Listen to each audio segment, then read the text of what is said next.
burnt out or run down, this is for you. And if you never feel that way, I mean, you're probably a child, right? I mean, we're talking about the importance of self-care. Yeah, this is such a buzzword out there. A lot of people put hashtags on social media saying self-care and little stickers on their posts, but do we get what it really is? That's the big question. And so we have author and coach Benita Williams here to help us get rid of the guilt and shame that's associated with this. That's a problem, right? Absolutely, Amy, it is. Thank you so much for having me.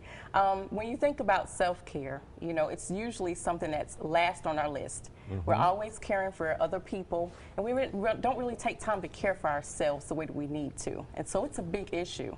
And women tend to feel or get burned out a lot more than men do, and also feel guilty about taking care of themselves. Absolutely. If you think about it. Mommy guilt. Exactly, Yes. yeah. Yes, we all have it, don't we? Absolutely. So you think about it, 75% of the workforce is burned out, okay?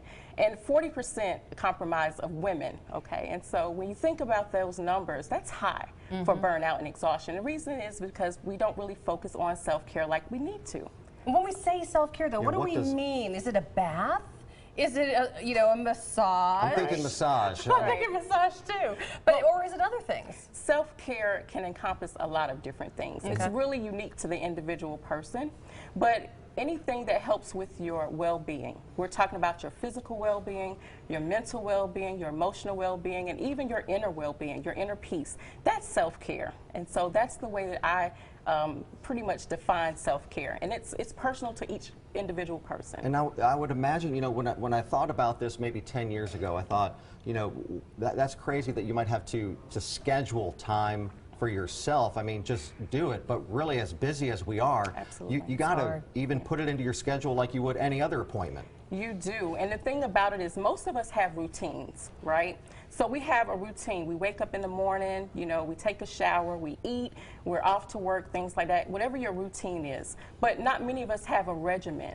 And a regimen is just that. It's scheduled, intentional times of interruption, right? You want to interrupt that norm. You want to interrupt the cycle. You want to interrupt those tasks that you do on a daily basis.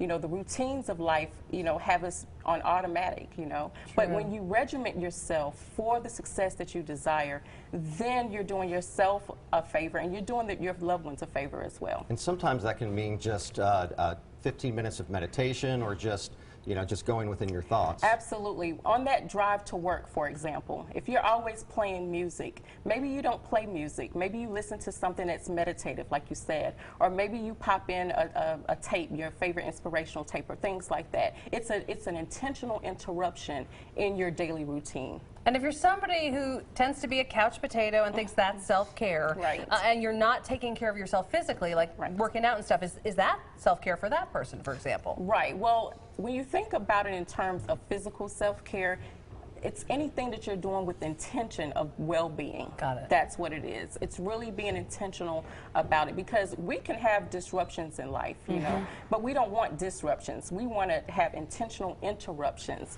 you know, that are meaningful and impactful, that help us to feel better, that help us to get the energy that we need, that help us to refuel and replenish ourselves. Yeah, I saw a post recently, a wife put on showing a picture of her husband playing video games, saying that, you know, this is his kind of like self-care moment, you know, because a lot of women complain about golf. Absolutely. You know, they can complain, you know, there he is off playing video games, but if that's his moment, then if that is his moment, absolutely. And let me also say too, it's not burnout. It doesn't really discriminate, right? Right, right. Men get burned out just as well as women get burned out, okay? And so it's whatever you find to do to refuel and replenish and nurture yourself. We are out of time, but really quickly, tell people how to get your book. Absolutely. Thank you so much. This is Everything by Faith, and this is basically my regiment. This is my success regiment. This is how I regiment myself for the success that I desire. You can pick it up at BenitaKBrown.com. Wonderful. Perfect. Yes. Appreciate you sharing all that with us. Thank you so much. Some of us don't know how to do it. Now I'm gonna go get intentional. Prioritize. Put yourself first. Absolutely. You're watching Carolina's Family of Four. Thanks, Benita, for being with us. We'll be right back.